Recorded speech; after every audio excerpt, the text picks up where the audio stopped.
what the Church of Scientology is so afraid of. This is SPTV.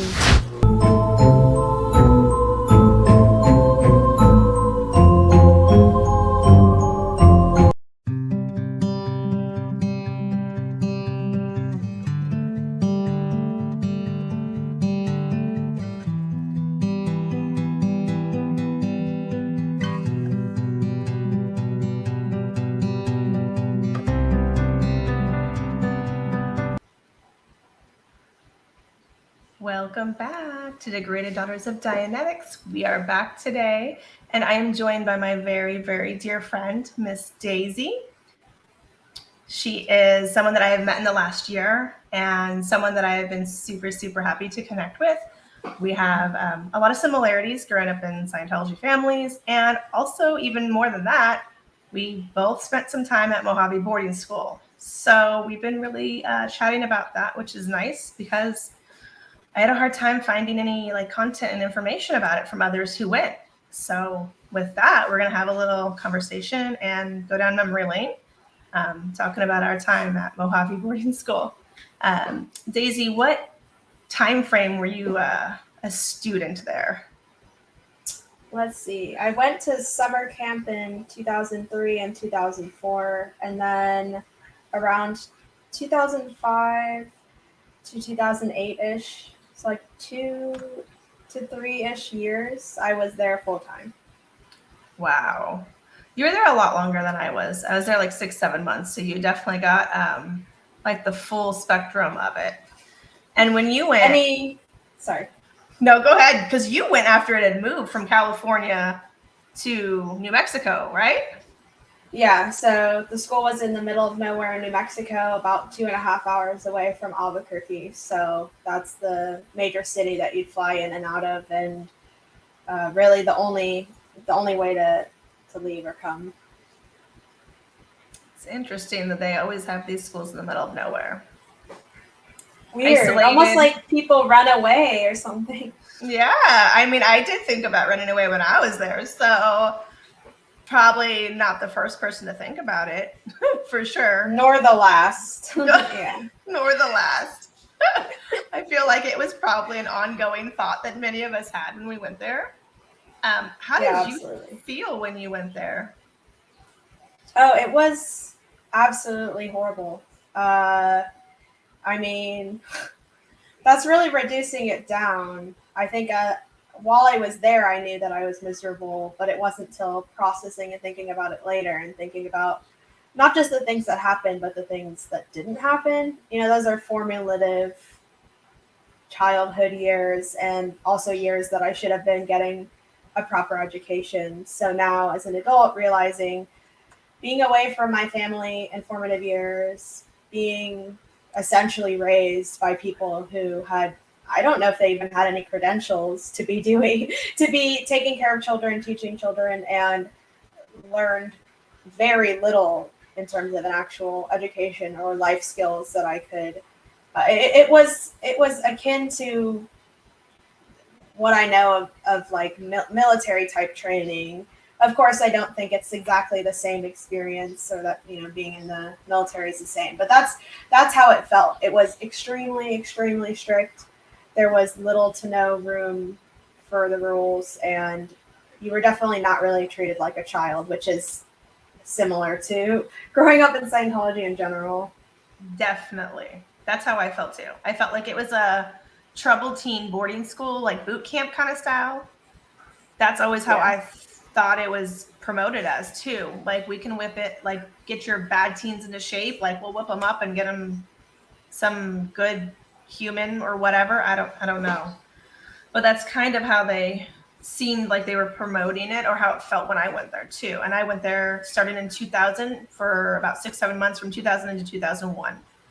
So yeah, it was definitely, I don't think their public promotions were necessarily focused on that, but that's what they were known for. A lot of parents sent their troubled kids who were getting into trouble for various reasons. So, sometimes it felt like, I being in sharing a prison cell with people who had started fires or stabbed someone or done something where they truly needed help and support too. And instead we were all sent to this school to get better. I don't know. I don't really know what the goal was. It definitely did not improve my life or my mental state. I totally agree. I think I was the most depressed that I've been as a younger kid was there, because you're so isolated. And even when it was in California in the desert, it was still in the middle of nowhere. We were, I want to say 2.5 hours away from like LA area. So it was pretty remote, and the closest town was probably 30 to 40 minutes away. So all we had near us was like 2, maybe 3 gas stations. And one of the gas stations had a half like Taco Bell in it, like a little small one for like truckers. Oh yeah. And that was our treat, to be honest, was that when we would stay for the 4 days, because we would go 10 days straight and then we'd have 4 days off. And at least when it was in California, if you lived close enough, you could get bused back to California at the beginning of the 4 days, and then to come back to school at the end of the 4 days. So if you stayed at Mojave, like at the school, and your parents sent you money, then you could, have sugar, because we were not allowed sugar the whole time we were there. There was no sugar at all, no TV, no radio, no outside influence, because that's all bad, right? I don't know if it was the same for you, but that was our treat, was going to a truck stop that had a Taco Bell in it. And we would sometimes get ice cream. And if the kids didn't have money, then like some of the kids that would stay, they didn't have any extra money. I would usually buy some of the kids some stuff if I had $20 or whatever, my parents sent money. So it is pretty sad, because I was an older kid when I was there, and I was 14. Right. I don't think we were even allowed sugar or breaking of the rules on the off days, when at least if you stayed there. When I would go home on like actual breaks, which was very few and far between, I think my parents let me have like a little bit, but you still weren't supposed to. I was sent home with like a list of these rules that I was expected to follow, which wasn't that dissimilar to the way my parents had raised me, but I felt like they still tried to follow the rules when I would go home. But when I would go home, it was very tumultuous. I mean, I left home in a tumultuous state, and when I would return for breaks, it was an awful feeling. It did not feel like going back to being embraced and missed by my parents. And like, I would be tasked with a list of chores of stuff to do, and B, it just felt like I was constantly getting into fights with my parents, and they didn't really want me to be there. I'm pretty sure that there was at least one, if not multiple instances of my dad threatening to like send me back early, even though the break really wasn't that long to begin with. So it was kind of just all bad in that regard. There was no real break, other than maybe you get to sleep in and not have to do all the morning stuff during the breaks when you stayed. Right. Because did you guys do the morning exercise and running in formation and singing Marine chants and stuff like that? Yep. It was a wake up, smoothie, exercising, a run, which at least in New Mexico where the school was, the elevation was so high, I could not handle it at all. It was very, very physically difficult. A lot of the people were in a competition for a visit to Pie Town. That was the reward if you ran all the way for I'm not sure how many days it was, over a series of weeks or months. You would get taken to this place called Pie Town, which was several miles away, and that was the reward. Which I never made it, because I literally could not finish the run at all, even on the easy days. And then you would have chores and this and that, and it was very difficult being a kid and living like that. There was no real good side to it. I think the only part I really liked was that there was horses that we got to ride, but we also had to take care of them. Mm-hmm. So we were we were doing chores a lot of the time. Yeah. So you're being in exchange. You're being good, right? By being in exchange, which is a Scientology term, which is kind of not appropriate for a kid to have their basic needs met. That should just be met without doing anything, because that's not healthy for a kid to grow up thinking that they have to be or do something in order to get basic needs met, like our food, like, you know, stuff like room, board, food, a safe place to live, etc. Right. Yeah, I was actually recently thinking about how much that's affected me well into my adult life. I really struggle to do the basic stuff to take care of myself because A, I was never really taught how to do that. B, that wasn't really illustrated for me in terms of like my parents taking care of themselves or taking care of me.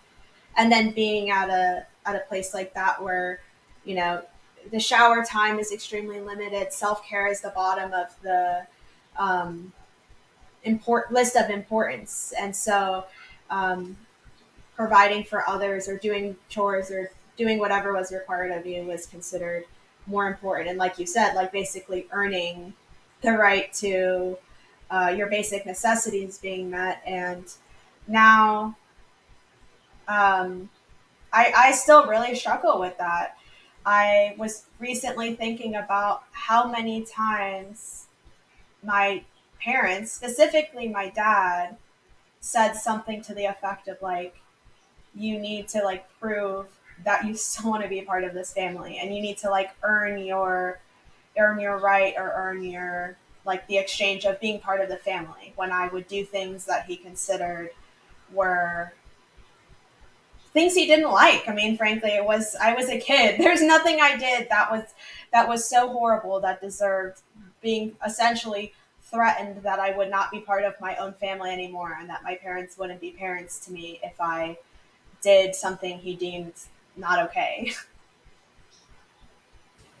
Yeah, that's hard. It's really hits me now as a parent too, because sometimes I'll catch myself saying something like that, not that I would necessarily say, but is kind of along those lines, and I'm like, no, I can't do that, can't say that, because that's setting them up to think that their basic necessities and basic care is conditional, and it's not.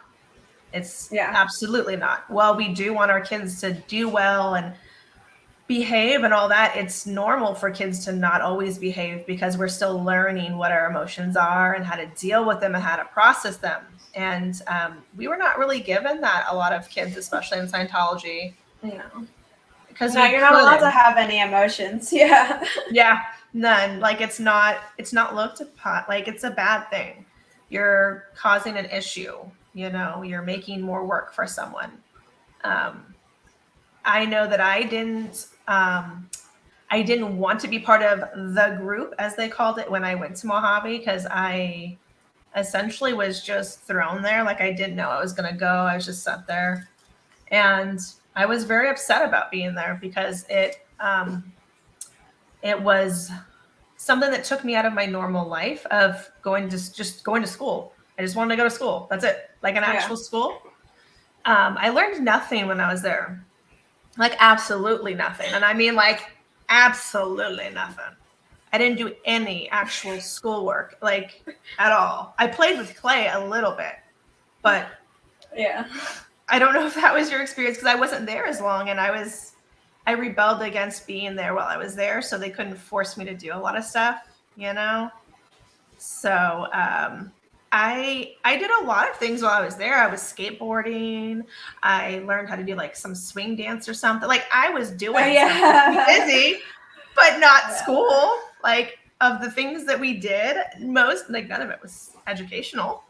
I mean, yeah, I feel the same way. I would say, other than chores and the morning routine that I described, a majority of our time was spent working on our programs. So like back to the whole you're a bad kid thing, you would get this assessment done on you based on the information that was, you know, given to them by your parents. And in some cases, like they had your ethics files. So That was a whole thing. So they had an understanding of you based on these Scientology morals and what you've allegedly done wrong, and then they would build a program for you. I forget what the exact name of it was, but essentially it's like a promise to your parents that if you complete this program, you come back as a better kid, as a better behaved kid, and it was meant to like whip you into submission, and none of it was educational. None of it had anything to do with learning either life skills or a proper education. I think the only time I have this distinct memory of being taught a real lesson was an unofficial tangent that one of the teachers went on, which actually taught me something. And I don't know if it was meant to be a lesson or not, but that's the only memory I have of my entire time there of actually learning anything. Other than that, it was sort of these meetings with teachers and doing chores and doing clay demos, which is a Scientology thing, and the program, and repenting. I mean, personally, having been sent there due to something traumatic that happened to me, I spent most of my time there repenting and being expected to apologize and take responsibility, and being victim blamed for, childhood SA.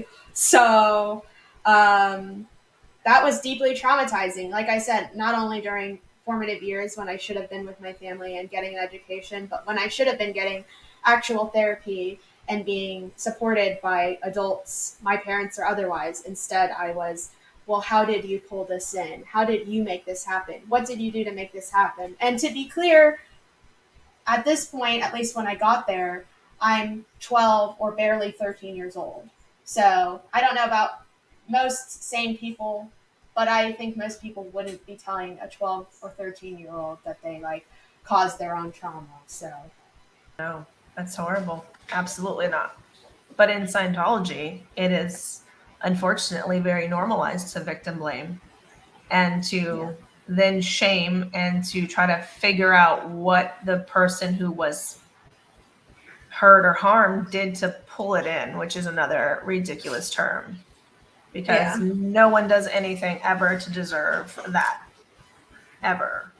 So I'm sorry that happened.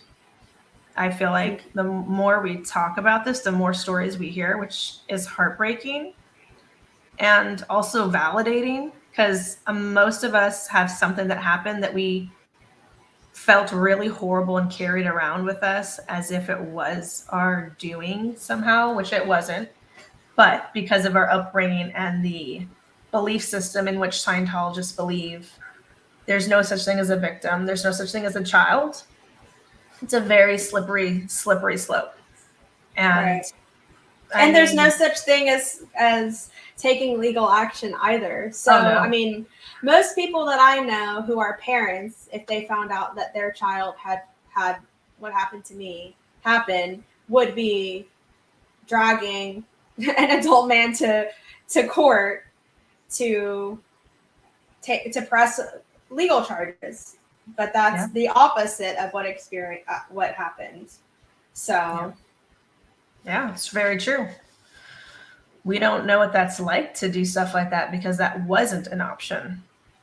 I mean, we know that growing up that's not something that Scientologists don't call police, use lawyers, or sue or go against any other Scientologists. It's just not something that's done in the outside world anyway. You figure it out within Scientology's own ethics handlings and their justice system, which I have never heard anybody get any justice. Anybody. No, from what I know, the perpetrator at the time was sent back home. Meanwhile, I was sent to boarding school for multiple years. So that's the amount of consequences that he faced. Yeah, totally not appropriate. Totally not appropriate at all. And as much as we talk about it, I think that it's hard for people that might listen and watch this in the future to really understand that something horrible happened. You let your parents know, because your parents are supposed to be your caretakers and are supposed to do the right thing and are supposed to support you and keep you safe. And not only did some of our parents not keep us safe from something bad happening, they also blame us and shame us after the trauma happens. And it's a lifelong thing that sticks in your head, even if you don't believe it. For me, I think, anyway. Yeah. I mean, they're more concerned with protecting their reputation and then, making sure that your parents stay in good standing than actually doing the right thing as a parent. Because, like, what happened with me before I got sent to Mojave is that I got pulled in, and my parents got pulled in with me. And I honestly didn't know what it was about.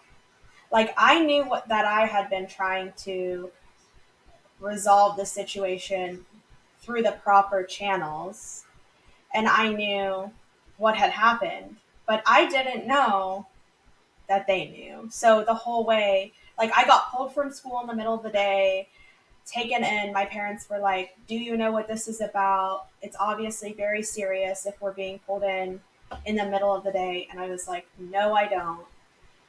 So not only did they tell us or tell my parents that I had publicized information about what happened to me, but they also brought out my ethics file with all of my OW write-ups and read them to my parents in front of me sitting there, which, like, they were all very personal, and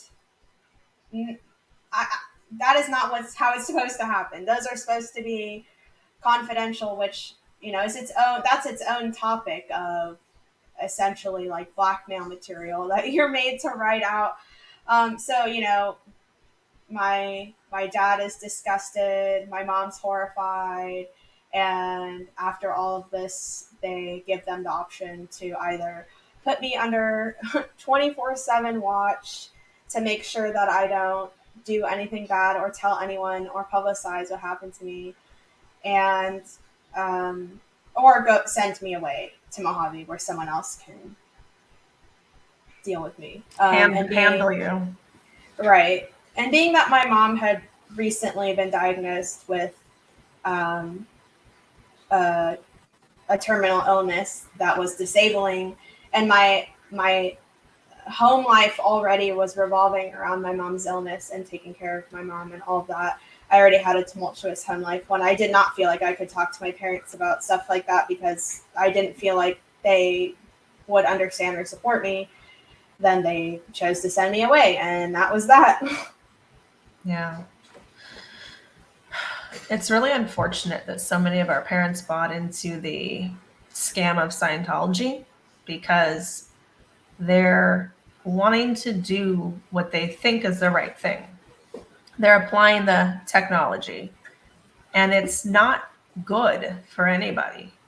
It's not good for the parents that bought into this and wasted their time and their money and really ruined the relationships with so many of their children. I mean, I struggle to think of anybody that I personally know that grew up with Scientology like lifestyle that have a good, healthy relationship with their parents now. I just don't. Most I people, don't know me. most people I know, unless they're still in which case they don't have a relationship with them. But most people I know have either been declared and then their parents don't talk to them, or vice versa.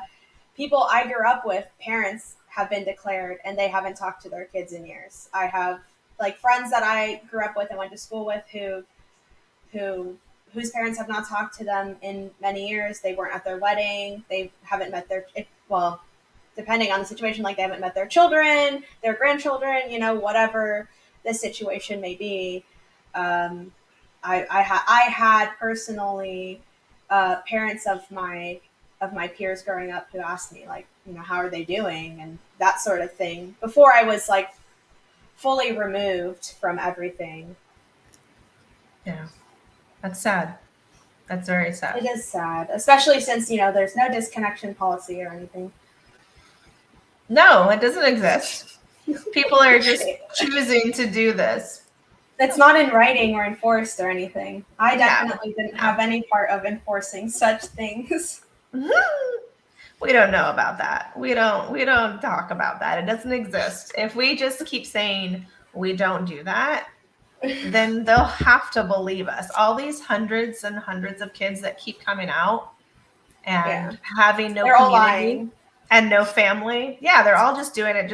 They all linked up with each other all around the world. They all have the same exact story too. It's weird. I know. It is weird, isn't it? All these different parents having the same type of emails or letters written. It is very weird. It's almost like it follows a certain playbook or something. Yeah. So interesting. The irony there. Right. It's not lost on me. So when you were at Mojave, I know that we at least had one of the same teacher, the male teacher. Yes, I know who you're speaking of. When I was there, that was my main teacher, I guess, we had two separate campuses when I was there. And the first part was called Life Basics, where you did the clay demo of every single step of the way to happiness, which was, interesting. And then if you went through that, then you would be able to graduate, quote unquote, from there and go up to the other place. And they did actual schooling, which I think they let you read some books and do a little bit of math or something. I think was kind of the concept that I got, maybe a little science if you're lucky. I never made it there because I refused to be part of the group for most of the time that I was there. So I did very little. I was labeled as being not wanting to be part of the group because I didn't want to come into the classroom, which was just a trailer. To be very clear, it was a trailer. Everything there was double wide trailers. That's where we lived, with bunk beds, double wide trailers, and there was only one bathroom in the girls, at least. Was that same? Okay. I don't know if they actually physically moved all of the. I don't know how that works. I don't know if there's the same facilities or if it was just a very similar setup. But we had it was one campus, double wide trailers. The girls had one, the boys had one, bunk beds, one shared bathroom, and then there was a schoolhouse that was separate from both the kids and the adults' living quarters, and the schoolhouse is where everything took place. But there were still two programs, neither of which, like I said, involved any actual education. But there was the Life Basics program, and I don't remember what the program afterwards was called. But it was. I can't think either. It was Life just Basics and something else. I don't know. Yeah. But that was supposed to be the big one where they would offer, at least at mine, it was two separate campuses, and the horses and the chickens and all that were at that main campus. So that's how they kind of would lure you in. Don't you want to be able to have access to that? Then you have to hurry on up and get your Life Basics done. And then you can get over to the main house. And that's where we would also eat. Okay. So we had all of our meals there, I believe. I think we had lunch maybe at the regular house because there was a kitchen and tables and stuff for us to eat. And that's where I would make morning smoothies because I had asked, because we would all be hungry in the morning. Yeah. Were you a smoothie girl? Yeah. Oh my God. We were both It was just girls. Bananas, milk, and cinnamon. Oh. Did you not get strawberries? No strawberries. Oh, I'm sorry. We had strawberries. Sometimes frozen strawberries, frozen bananas, almond or soy milk and ice. Mm-hmm. Yeah, if we were lucky and we could snag a little honey, that was our sugar. Or if we can get cinnamon. But it wasn't all the time that we had those two things. But if we got it, oh boy, we was all pumped up. I honestly didn't mind the smoothie. I think it was one of the least disgusting meals because I also at one point became the chef, which I understand the concept that if you're out of school or even if you're living at home, that it is part of life that kids need to learn things and help and and that sort of thing. But like, it just boggles my mind sometimes to think about the level of responsibility and the sheer amount of like actual work we were doing, like preparing entire meals for the entire school as like a 13-year-old. Yeah. So That's wild. But the smoothies were like, oh, that was a relief when I got to have a smoothie because the rest of the food was so vile. No wonder I have so much issues with food now. But I don't even remember. I don't remember the food being good either. I don't remember. I mean, I remember it being like eggs almost every morning. Yeah, but I also like really overcooked eggs. Yeah, because they put it in the oven. They put it in a big, Yeah. like a big pan in the oven. And I feel like someone had said it was like maybe the egg whites that you buy pre-made. Someone had said, I don't know if that's true. I don't know about that. We definitely had real eggs, but it was like they were cooked and then like put in the oven to the point where when they would be served in, you know, the chafing tray, it almost to the point of like that greenness when eggs are cooked for so long, the texture, the flavor, all of it was, I mean, yeah, technically we were being fed, but most of the meals were pretty nasty. And I actually, myself and another student ended up getting, I don't know if it was severe food poisoning or the stomach flu, but it was so bad. And they actually put us both, the only time I've ever, shared space with a boy at the time, me and this other student got put in a dorm together because we were both so sick and just trading. And then another girl ended up getting it. So it was like the 3 of us being sick from the food. I still can't eat raw mushrooms. I'm pretty sure that's what it was.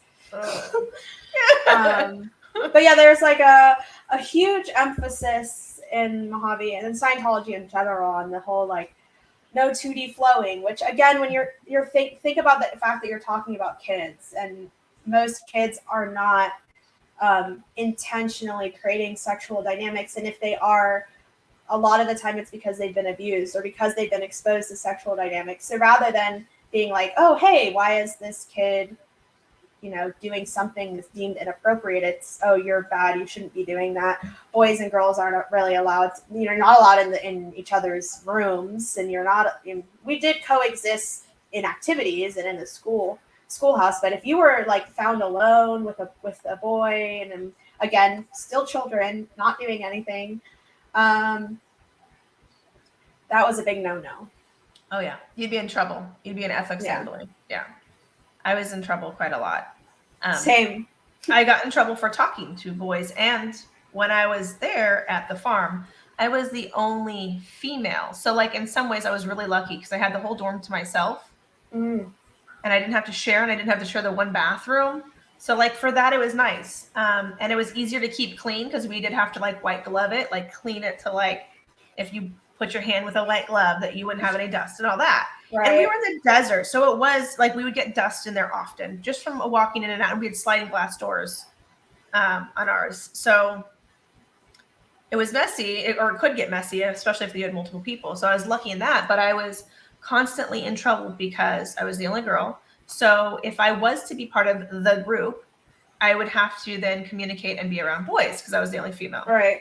I was in trouble for that because I was 2D flowing. Yeah. And I said, no, I'm talking to someone. And I went head to head with Sherry, who was the ethics officer. That's the only name I'll probably say. And she said that I was being promiscuous by talking. And I was livid. And I said, I am not being promiscuous by talking. And I was in her little office that was an offshoot right near the school room. Mm-hmm. And I said, why don't you open your dictionary and look up the definition? I was really upset. I mean, after you've had trauma with sexual, like SA, like bad stuff happen, and then to hear that, like you did something by talking, it was really, really triggering for me. And I was 14. Right. So I wasn't happy that I was being labeled as that. And so I had her look up the dictionary and look up the definition, and she did. And she read the definition, and I said, I'm not doing any of those things. I'm not like active. Do you know? Like that's what the word means. And she was Right. trying to use like the acronyms and other versions. And I was like, no. And I was like really, really upset. And I think she could tell that I was really upset. So she kind of dropped it. And I wasn't there for very long when she had said that. And I was so mad that I just went back to my dorm and I didn't come back out for anything for a while. Because I'm just like, if I'm not part of the group, I can't get in trouble. And so I wouldn't come out. But then I was in trouble for not being part of the group. So it's like, what do you want? Like, do you want me to be in the classroom where there's boys? And we would have to communicate and work together. And we went on the van together to the other house to go do exercise, to go get our meals, all that. So essentially it's like, well, what do you want me to do? So you'd be in trouble for anything. It didn't matter what. It didn't matter if you did anything. Yeah. I was in trouble all the time. I was too. And that was a theme throughout my life, Mojave and otherwise. When I went to school, I was always in ethics and in trouble. At Mojave, I was always in trouble. I was always having to talk to Sherry. And I genuinely, I don't know her well enough, and I'm not a psychologist, psychiatrist to be able to analyze, but she did not change much from what you've described, because it's very much the same thing. I mean, I'm like, if anyone's obsessed with sex and children, it's you, because you seem to be very focused on talking about this way more than I was. Like I was, like I said, I was 9 or 10 when I went on the summer camps, and then I was 12, 13, 14, 15 when I was there as a student. Of course, a lot of people might be exploring, flirting, maybe kissing at that point, but I had no interest in sex, especially considering that I had been experienced SA multiple times by the time that I was there, at 12 years old.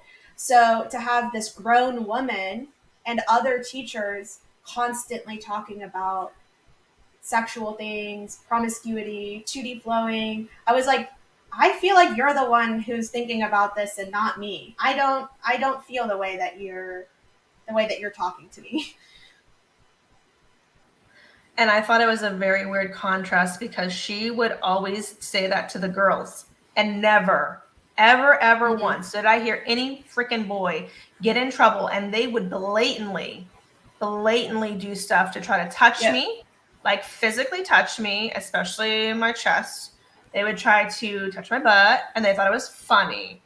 And they would never get in trouble. And I always found that very hypocritical, because I would be in trouble for talking to somebody, and they called it promiscuous. But a boy could be physically touching me, and I would say stop multiple times, and they would laugh and think it's funny and run off. So it's a very slippery slope of an environment for kids to be growing up in, because if I wasn't as scrappy or street savvy as I was, and the boys knew that they could get away with doing stuff like that to me, they probably would have pushed it even more, because they were never in trouble for it, and they thought it was funny. And I was the only girl there. So I became a fixation for some of them in some weird way, because they're going through puberty in the middle of nowhere, and there's no healthy, sane adult there to really talk to them about boundaries or what's appropriate or what's not. The teacher that we had there was a male teacher. And when I would be not wanting to be part of the group, I would sit in my dorm sometimes during the day, because I wasn't supposed to be walking around outside to where I would be a distraction to the boys doing their clay demos, right? So I would have to just sit isolated in my dorm if I chose to not be part of the group. So I would do that. And so my male teacher came in more than once, but one of the first times, I think he was trying to have this heart-to-heart with me. And so I was moving stuff around, and he came in and he asked me to sit down on the bottom bunk bed. So I did. And he sat next to me. And it's just me and him in my dorm alone in the middle of the day. And I don't know him that well. And he starts talking to me and trying to convey how Scientology helped him and saved him, because he had problems on the second dynamic. He could not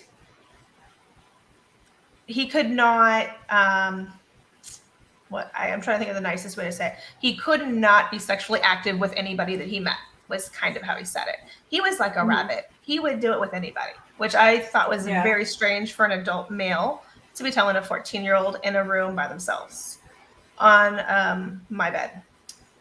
Right. So I'm listening to him, and he's telling me how it's really helped him because he was so out of control that he had an affair with one of his best friend's girlfriend. Like, he slept with her when they were still best friends, and how he ruined a relationship of his best friend. Like, why would I need to know that, sir? I'm sorry. And you were 14? I was 14. Do I need to hear how you slept with your best friend's girlfriend and how Scientology helped you, but you're doing some really inappropriate grooming behavior by sitting here and talking about sex in different ways? Well, it's just me and you. This behavior continued the whole time I was there. He told me all about who he had sex with, including one of the other staff members who he started dating. And kind of in a way, thank goodness he did, because when he started dating her, he stopped being as creepy with me. And I know that sounds sad, but he didn't have as much time to be talking to me. And he was an adult. Like, he used to drive us. He was old enough to drive and to have a job and to do all that. He was maybe in his late 20s. I don't know exactly, but he was definitely an adult, and I was definitely 14, and he knew I was 14. And I'm pretty sure the person that he started dating and married was young. I mean, she was closer to your age than his age, if I... Yep. No, you're right. I'm thinking correctly. Yeah. No, yeah, you're right. She was probably 16-ish, 17. Yeah. Maybe? Yeah. Mm-hmm. I also knew, I didn't know that. I did know both of them. They were both there when I was there. I didn't experience the exact same conversations, but I did frequently experience him being inappropriate and even mean.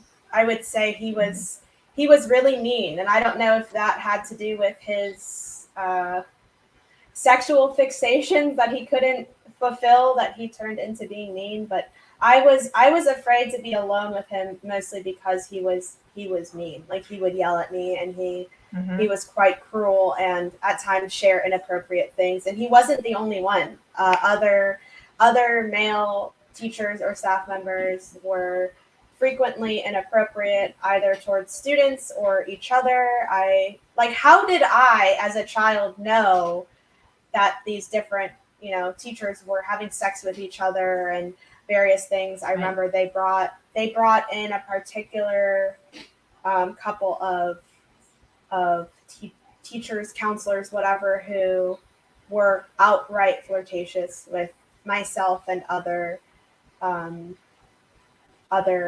students, which, at the time, I'm deeply traumatized. I don't have any, parental figures or anyone to look up to. And you do, in a way, I think, that's what grooming is, right? You think that you're special. You think that them paying attention to you is nice and not inappropriate. And you don't really realize till later. There was one in particular who was closer to my age. I think I was 15 at the time, 14 or 15. And he was probably, 18, 19, 20. He flirted with me all the time. Like, we would frequently be alone together, and he would tickle me and stuff like that.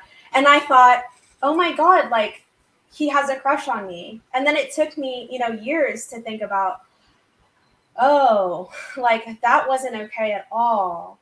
Yeah. There was also a camp counselor I had when I was there the first year.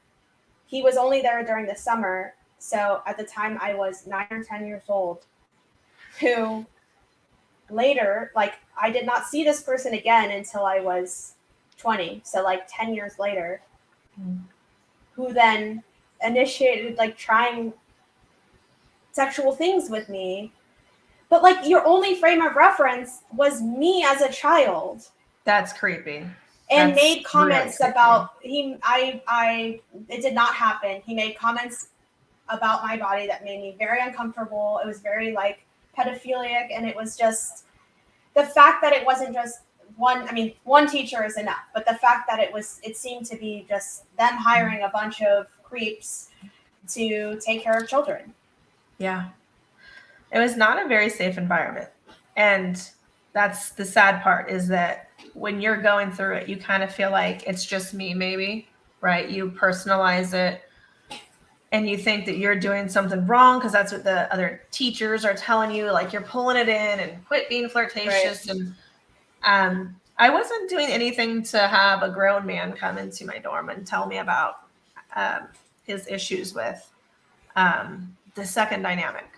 And it continued the whole time I was there, to the point where he got mad and he had a really bad temper. And I remember he would always yell. He was always a yeller. Mm-hmm. He got mad at me because I had given a few of the boys like a picture of me, because some of them didn't have pictures of their families and friends and anything like that. And I felt really sad for them. And I went home on a break and I brought home pictures because I told him I would.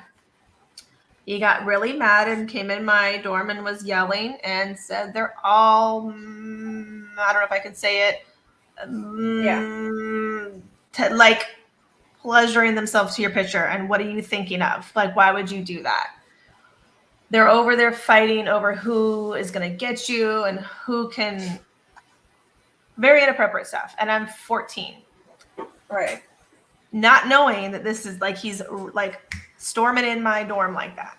And I am now in trouble for giving boys a picture because somehow I made them do this. Right. Which I assume it was just a neutral photo of you. It was just like a little glamour shot. Like, it wasn't anything risque. It wasn't, nothing at all. But the point was that I was just, once again, causing issues and being 2D flowy and being not appropriate. And they literally told me, well, you have, like, you're developed. So you're 2D flowing because you're developed. Right. And reference couldn't be the boys' issue. I mean, I'm sorry that I have breasts, but I don't know what to do about that in this situation. Just take them off. I mean, I'll put them in the dorm during the day. Okay. We'll just leave them. We'll tuck them in under their blankets, and at night we'll bring them out when no one's around and be our true authentic self. Like, what do you want from us? I mean, and unfortunately, we do live in a very misogynistic culture where girls are sent home because their, shoulders are showing. I mean, if I wore this, probably someone would find some way to say it's inappropriate. But I do think it was taken a step too far, where you actually face consequences, not just, being sent home and asked to change. But, I agree. I don't know of any guys who ever got in trouble for things like that. It was just the girls. It was the girls' fault. It was the girls caused that. The girls got yelled at. I don't know of any time where boys got in trouble for things like that. I never witnessed it, not in the whole time I was there, and it would have been easy for me to see because I was the only girl for the whole time I was there. I was really the only girl. So if I was nice to the guys, like just talking to them, I was in trouble because that would be 2D flowing, and so there'd be short periods of time when they would not yell at me because I would yell back, and I don't think that they were expecting. Because most kids go there and they're really like you're a broken pour of you. Like, you're just kind of a shell of who you really were because you're like stunned, you're isolated. Most of us were sent there after some traumatic issue or traumatic thing, or being sent there itself was traumatic. Like me, I wasn't told I was going there. I thought I was going to go to regular school and be in 8th grade like a normal kid should be. And instead had my alarm turned off. I woke up and started getting ready, and I was literally taken downstairs and put in the back of our car, and I, doors locked. And so I try to jump out the window because I'm like, hey, maybe if I can just make it to school, they won't come and get me because that'll be embarrassing for them. But they locked the window too. So I couldn't even jump out the dang window. So, it's not like most of us didn't come there on like the greatest, circumstances. So you're already going there kind of defeated. And then you're constantly in trouble, most of us. out ethics, and you have to make it up. And what's your formula, and how are you going to become part of the group, and how are you going to, you know, like all this. How are you going to do your ends? Yeah. And then asking everybody to become part of the group. And I refused to do that. I was like, no, I'm not asking. I don't need to be part of your group. And so they didn't really know what to do with me, to be honest, because I didn't participate, and I told them why. And even though they didn't like it, they couldn't force me, because keeping Scientology working does say that you can't make somebody do it. If they don't want to be there, they don't have to be there, right? So I got away with some stuff because of that itself. But the whole time I was there, I was just a target for the boys. When I did go to school, when I did go and do stuff, we did some of the clay, which I thought was really dumb. And I even said, playing with clay is not educating me in any way, just so you know. And they didn't like it. Oh, and I think Sherry made me do a clay demo on what being promiscuous was. And I was like, oh, fuck yourself. Like, I feel like I probably had to do that too at some point. Right? Like, and I don't think I did. Something. I think I just went to my dorm and I just didn't come back, like, for the rest of the day. And she dropped it because, I mean, I'm guessing that they were just happy to get the money that our parents were paying for the tuition. And if they pushed too hard and we didn't want to go there and whatever, then they would get less money. And they were very weird when I went there. It was, there's no TVs there. There's no radio. There's no anything. There was one phone, but it was not in an open area, so you could not easily access it. And if you were on the phone, it was for me, I think it was in Sherry's office. So she would sit there and listen to your whole conversation. There was no privacy given at all. And we could not freely call anybody at all. At all. Yeah, we had one phone that was in the cafeteria, the trailer where the kitchen and meals were served.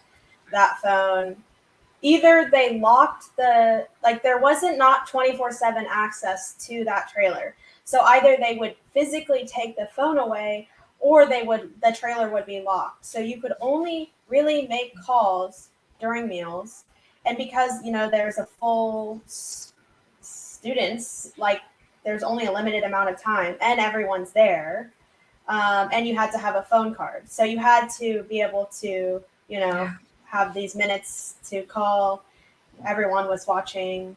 And there was a limited, they couldn't just call you anytime. There was times where my mom would try to call me and not be able to reach me.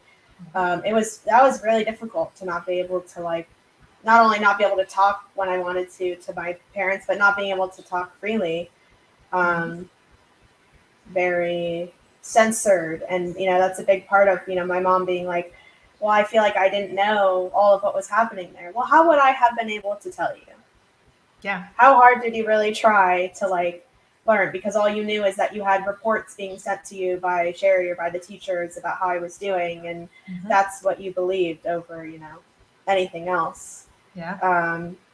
And also specifically, it's mentioning the promiscuity thing. It's interesting because I found out from Sherry that the adult man who committed SA against me at 12 years old used to go to Mojave when it was in California, and that he had a known reputation for being inappropriate at best. I mean, other words were used that I'm not going to repeat. From my understanding, from what I got from Sherry and what I got from other people who knew him, actually, is that I was not the first person that he had, or the first child that he had committed these types of acts against. Yet, where was the consequences for him? I'm being labeled as, I'm being victim blamed and being labeled as a problem child, and I caused this, but somehow it's not being taken into account that this, again, adult man has had a history of being inappropriate with other people, with children. It's horrendous. And within the Scientology world, we are hearing more and more about that happening now, because more courageous people are coming up and sharing their stories and their experiences, their firsthand, things that happened or what they saw happen. And it's true, because they don't look at kids as kids. There's no such thing as a child. It's a young body, but your thetan is, hundreds and thousands of year old, and you just have to recall stuff and then you'd know everything. And that's not how it works. There's no concept of emotional intelligence and growth, or the brain developing and growing, your body developing and growing. This stuff that's common sense in the outside world is not at all a concept in Scientology. Mm-mm. And it's extremely harmful, because when I went to Mojave, that was the biggest indication for me that I knew that I was in my life very much alone. I knew that I could not ask my parents for help. I knew that there would be no way that they would ever give a flying shit about what happened to me. That was the single moment that I just knew that I just had to make it to 18 and just try to get through life. Because if they would send me there, I couldn't quite grasp it, because it's very much a militant, military style boot camp, and you're always in trouble. It doesn't matter if you do anything or not. You're always in trouble. We did make the best of our time. After a little bit I was there, I was really depressed. And if I would have stayed as depressed as I was, I probably might not be alive because of how depressed I was, Mm-hmm.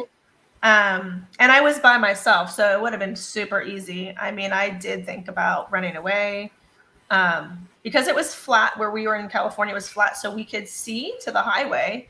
It would be a couple mile of a walk, but hypothetically, if we're running 2 to 5 miles every morning in formation, we can do it, right? Yeah. But then what would happen? I'm hitchhiking with some random truckers that I don't know, and where am I going to go? I thought about sneaking back home and trying to sneak into my room and just living there, and then only coming out when people were at school and at work, which is really insane to say out loud. But I know what you mean, though. Your mind goes to what possible solutions can be found to as an alternative to being there or living at home. Yeah. And I mean, I would always dream about running away to my grandparents' house, but they were not close. Mm-hmm. So I thought if I could hitchhike home, somehow get there, right, in one piece, and then slowly live at home, maybe I could wait till everyone goes to work and maybe call my grandparents and they'd sneak me a plane or train, something I could get snuck over there. But I'm I don't think they're going to go against their own kid. My parents would be their kids, so I don't think they would do that, because so many family members are aware of they walk on eggshells knowing the few things they know about Scientology, right? Yeah. They don't want to lose the connection at all. And they know it's one thing away. All you got to do is say something bad about Scientology and you could lose that relationship. So I know a lot of families that, including mine, that seemingly kind of walked on eggshells for a while.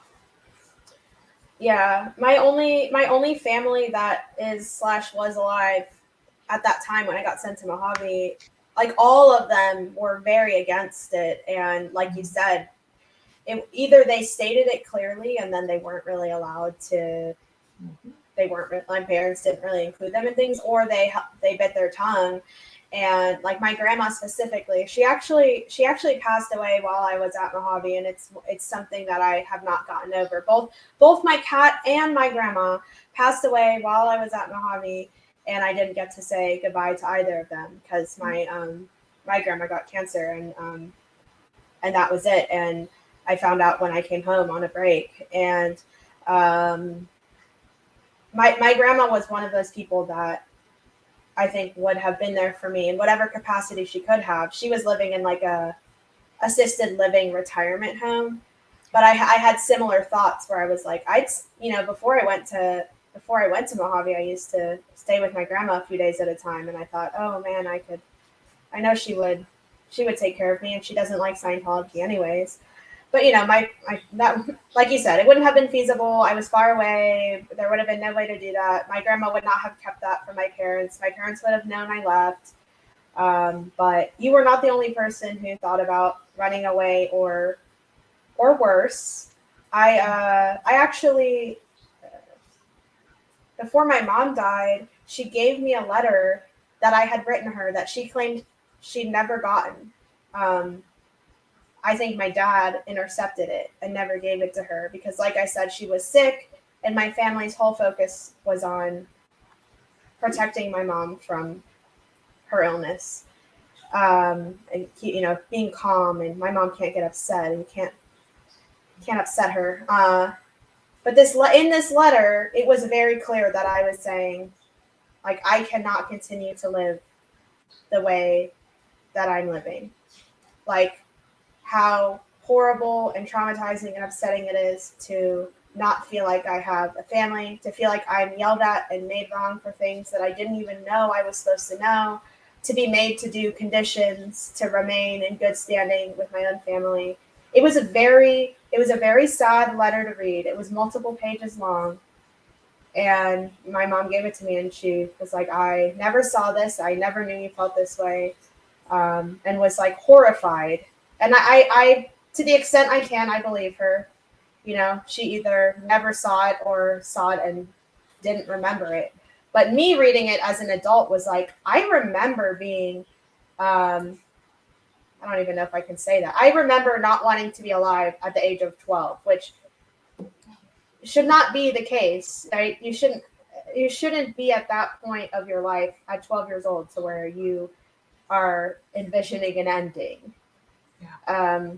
And it's sad because, most of us are taught not to talk about things like that. But the more I do talk about, with close friends like you and others who grew up the same way, is that's a much more common theme, a much more common feeling that people struggled with. It is. It's really sad, but it is very common. And even when people do follow through with that, it's always kind of reframed that they had some breakdown, or like there's always blame put on outside world and stuff, and never any kind of actual blame put on Scientology itself or the belief system and the ideologies that are horrible and are just not good for most people, for anybody. But I mean, some people will claim they get something good out of it, and I just don't believe there's any good in any of it. So I think that the good that's in it is stolen material. It's the equivalent to what's good in any spirituality or philosophy or religion. It's, treating others well. And, did you know that if you have a lot in common with someone, you're more likely to like them more? And like concepts that are helpful, but not exclusive to Scientology. It's nothing that they came up with, is my point. Anything that's good within it has already existed somewhere else, and it was just taken and compiled all together to make it look like some madman made some kind of sense. He did. I mean, the biggest thing that they do successfully is intentionally look for vulnerable people who are not in a good position in their life, whether it's financially, whether they're having family issues, whether they're having relationship issues, whether they have problems with drugs and alcohol, and they lure them in, make them pay lots of money and spend lots of time bettering themselves.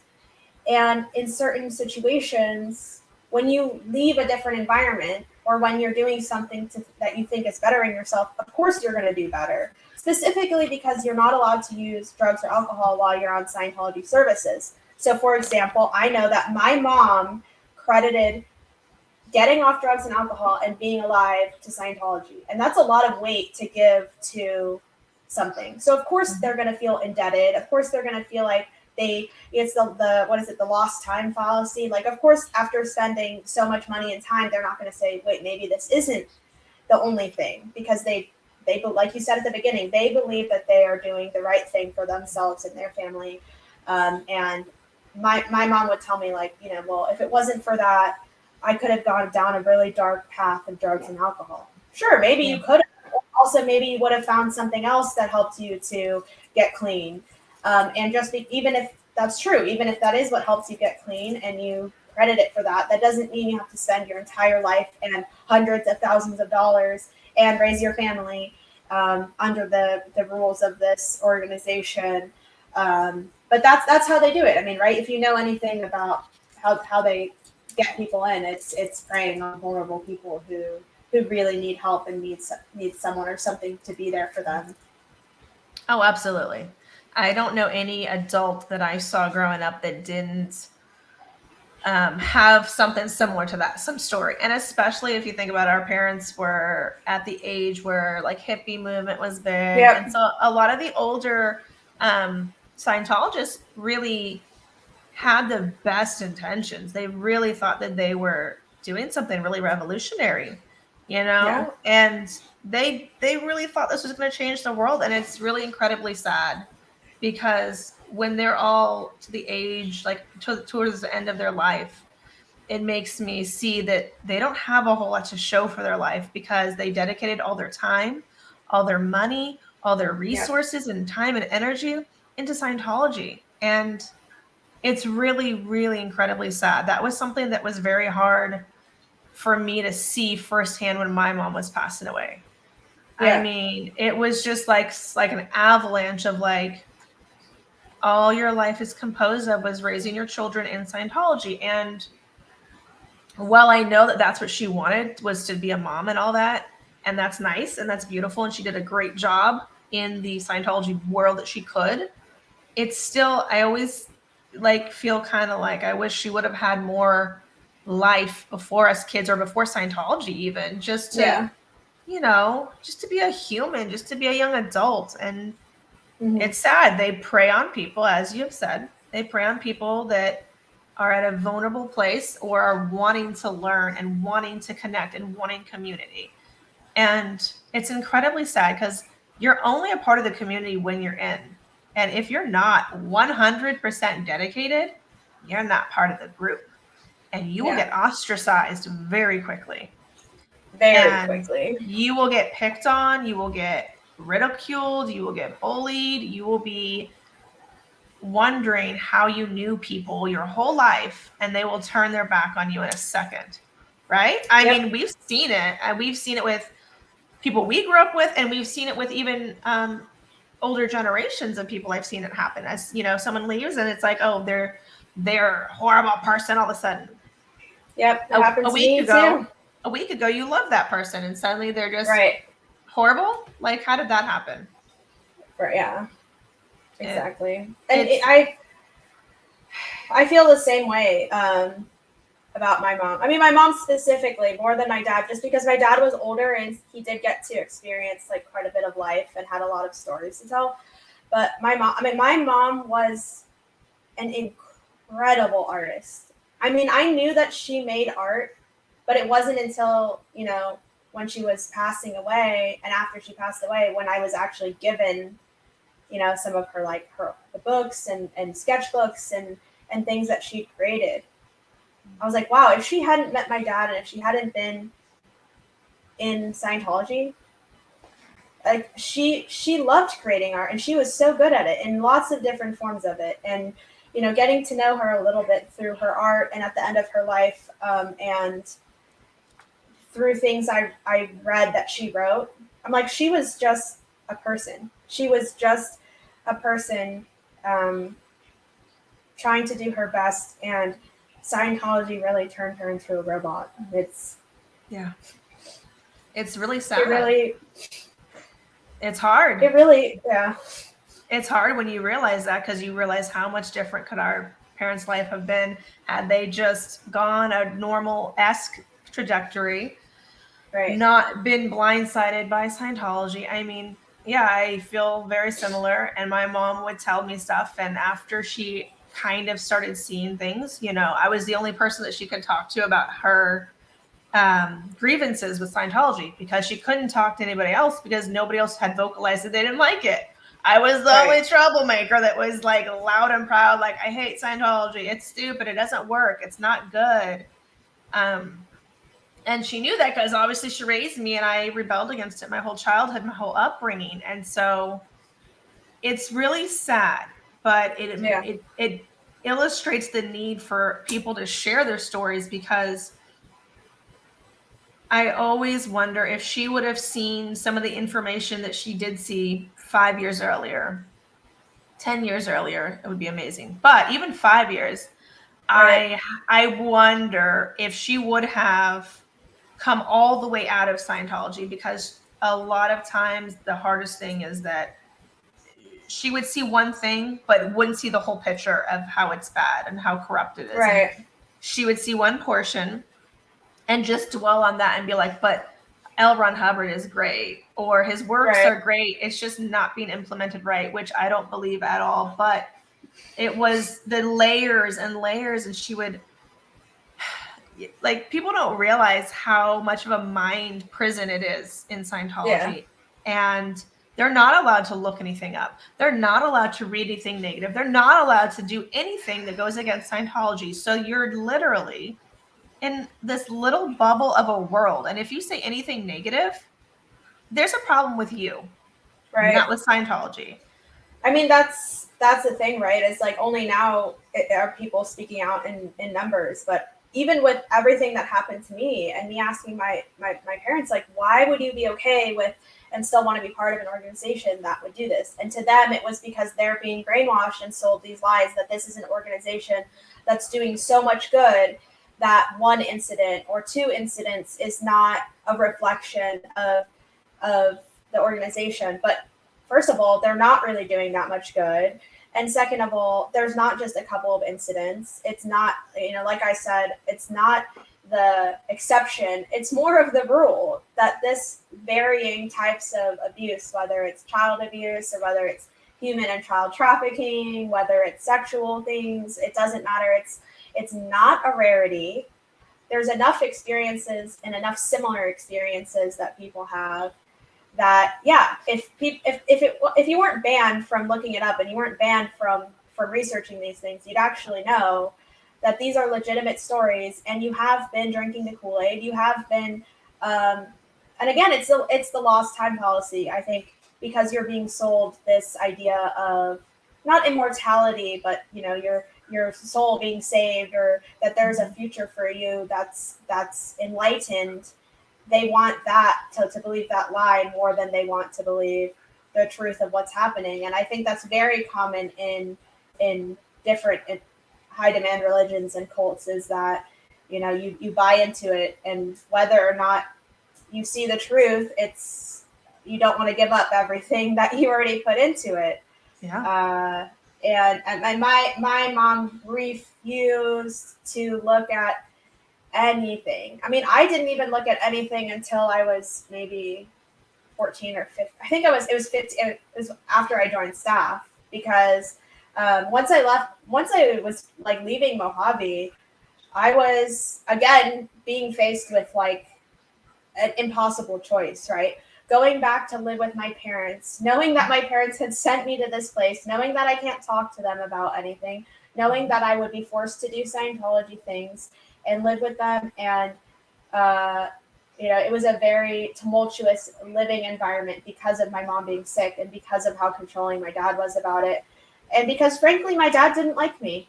After the age of, 7 or 8, which is when you're considered to be no longer a child and you're considered to be, you should be doing all the things right and remembering everything. My dad treated me like a problem that needed to be fixed more than a child. There was always something wrong with me, always something wrong with the way I was doing things. He was not a safe person for me to be around. And so my choice was, okay, move back in, or you're getting recruited to be on staff and you'll go live again in another city away from your family, and work for the church. And I was like, I don't want to be at home. So even if I have to fake being part of this and fake being into this and do this thing, at least it means I won't be living with my family, which is really sad. So it's very sad. From the age of 12, I never lived at home again. That's really incredibly sad. Yeah. There's so many milestones that, happen in the teenage years. And they're hard, just in general. I've got teens now, and it is a hard stage, but at the same time, I couldn't imagine just sending them off somewhere and not knowing what they're doing every single second of every day. Like, Yeah. I'm a little more of a helicopter and overprotective mom, probably because we were not that way, because Scientology, you just know everything and you can go and be and do whatever. You're a free spirit, you know? Which is fun to an extent, but it's also so reckless and careless because there are so many horrible people in this organization that take advantage, that are not safe, just to put it lightly, that we've all kind of experienced at different levels and at different ages and different times. And it's incredibly sad. And it also shows me how small of a world Scientology is. Like, it's just so weird. I hadn't thought about boarding school for a long time because I was so embarrassed and so defeated by being sent there. So I just left public school for like a year and a half, and no one knew where I was. And so I always felt incredibly strange because I didn't want people to know I was from a Scientologist family. So I didn't want to say I went to a Scientology school because I was a bad kid. Same, yeah. You know, so I always assumed people thought I had a kid, got pregnant and had a kid, because I was babysitting when I came back from Mojave. I became this little boy's nanny. He was like 3 months old. I had him from when he was 3 months old to over a year. And I'd be walking around Delphi, the campus in La Cañada, and I'd just be walking with him. And so people would and could have seen me. So I just assumed that's what they were going to think. And I was so defeated. It's like not even worth changing their mind, because in Mojave and in Scientology, you know, when you have SA happen, it's your fault. And I already had experienced that and being blamed for it.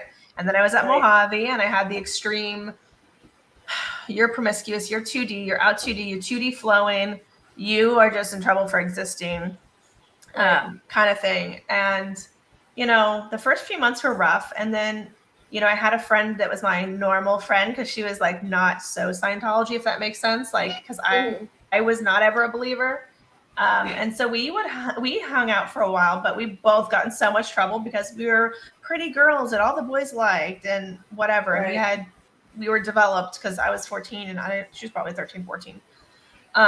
So like we would get in trouble. Which is so gross when you think about that. Yeah. It's not like you can do anything about it, but at the same time, I became even more, in a way, a little more defiant, because I was like, you're going to shame me for something that I have no control over. So, dude, I would just not be part of the group. And on the 4-day weekend, we would have a blast. We would put on little talent shows and stuff at the main house and sing and dance and let the boys have fun, because I felt really bad. A lot of these kids were growing up there and they were there long term. Like they had been there, you know, and it's incredibly sad when you see kids that have spent a year, 2 years, 3 years, and they're not even 10, 11, 12. Yeah. And these are formative years, and they're just in the middle of nowhere, living in a trailer, being raised together, you know, with no real male role models. It's really cruddy. So we would do what any super out 2D girl would do, and we would get our teeny bopper CDs, because I went home and brought my CDs. And we had a boom box. One of the kids had brought it. And so we would have like little dance and talent shows. And at the main house on the 4 days, we would do that. We were so bored, though. There was nothing to do. We snuck out at night sometimes, you know, like in the middle of the night, we'd sneak out just to hang out and like look at the stars, because you are in the desert and the stars are beautiful.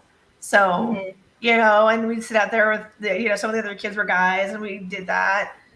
Not that we did anything, we're just sneaking out and just being teenagers, in a weird place, right? You're still a teenager, and developmentally and all that. You're just in a weird space. So like we did what we could with those little trailers. You know, we rocked out, we had some fun, we played truth or dare and did stupid stuff when we could, mainly on the 4 days. But it was definitely not a healthy, happy environment. There's still kids that I wonder about to this day that went there. And I don't know. I don't know where they are. And I wonder and I worry and I hope they're okay. Yeah, there's a lot.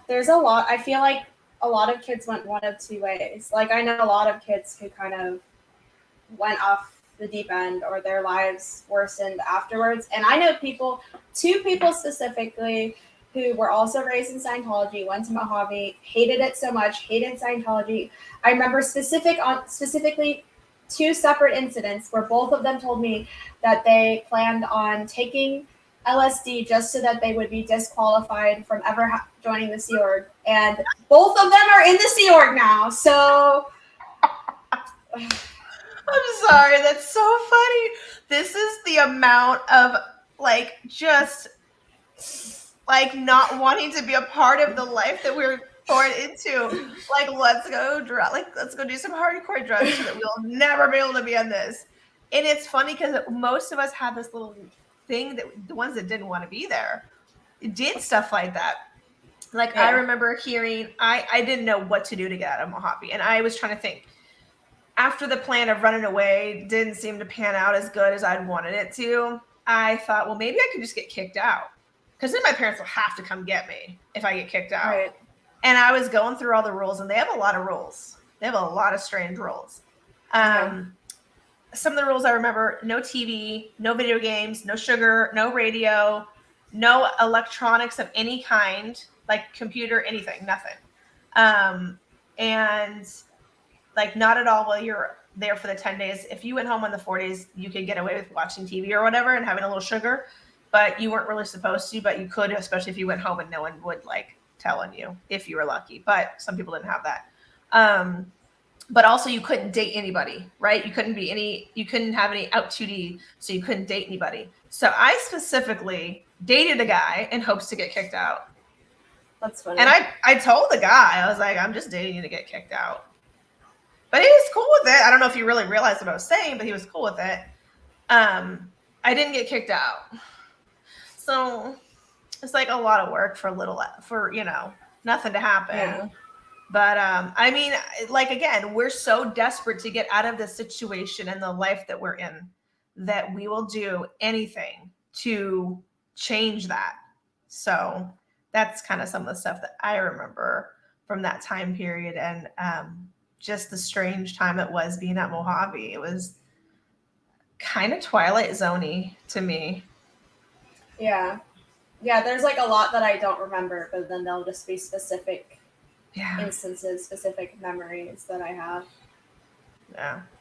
I mean, it was really cool to have this chat with you. I know there's not a lot of content out about the ranch schools, the boarding schools, all these things. And I'm hoping that more people will come forward and speak and share their stories, so we can continue this kind of conversation so that people can understand the way that some of us grew up. And we didn't ask for this. We didn't choose to be born into this. I don't care if Scientology says that. It's garbage.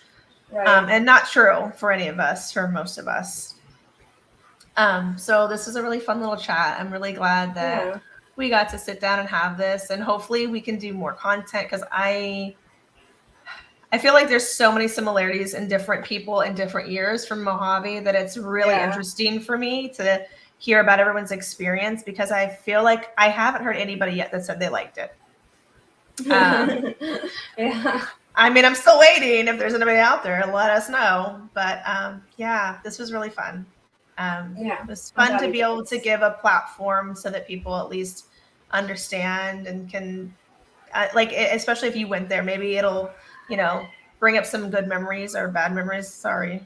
But at least you'll know that there's other people that had similar experiences and that you are not alone in this. So with that, I thank you so, so very much, Daisy, for being here with us. This was a lot of fun. And I'm so, so happy that we met, because we have the best conversations. And I'm so happy it's given me so much clarity on things. So thank you. I love that we have connected, and I love hearing people's stories about like boarding school, especially because it's something I really just tried to black out for a long time.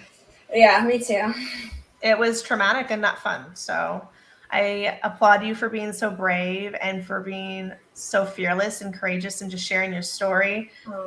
Thank you so much. I'm sure that people are going to really enjoy this, because look at us. We're alive. We're happy-ish sometimes, most of the time. Sometimes. Take that. But like Right. we're working through it. Yeah. We're doing stuff that we were never taught growing up. You know what I mean? Feelings were not a Yeah. thing we knew that we were allowed to have and couldn't really exist. So I'm really proud of us for sharing and for working through them and for still showing up. And it's giving other people validation. And that's so, so needed and so important. So thank you so very much. And Thank you. I'm proud of us too. With that, we'll see you guys next time. And thank you so much, Daisy. I love you. This was so much fun. I love you. Bye, guys.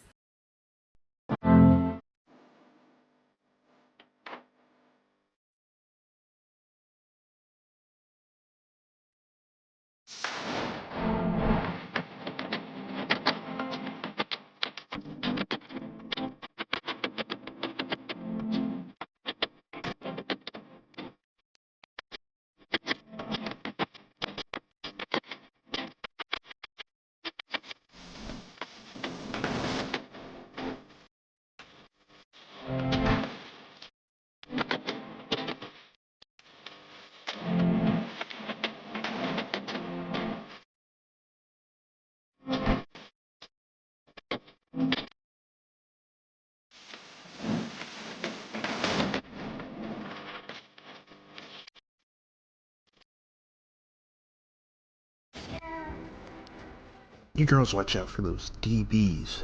We are the DBs, mister.